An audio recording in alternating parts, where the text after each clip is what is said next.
So here we have a list of 4 items. We can use square brackets to access individual items in this list. So let's print letters of 0. This will return the first item in this list. So when we run this program, we'll get A.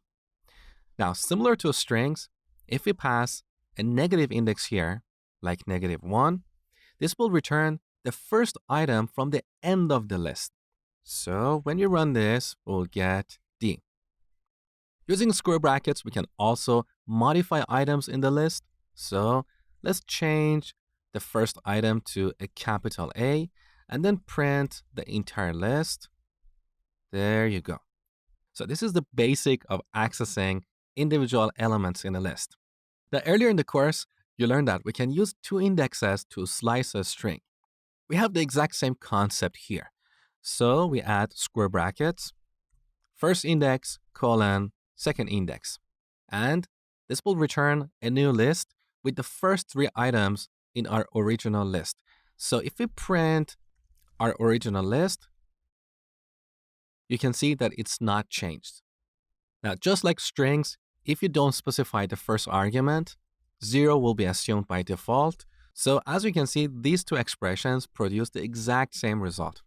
Similarly, if you don't include the end index, by default, the length of the list will be used here. So this expression will return a new list with all the items in the original list. And similarly, we can also exclude the start index here. And with this syntax, we can get a copy of our original list. There you go. Now, when slicing a string, we can also pass a step. And this is useful in situations where you want to return every second or every third element in the original list. So now when we run this code, we'll get A and C. So B will be skipped. Let me show you using a better example. So I'm going to delete everything here. Create a new list called numbers. Here we're going to use the list function and pass range of 20.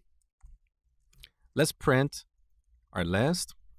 So we get numbers 0 to 19. Okay.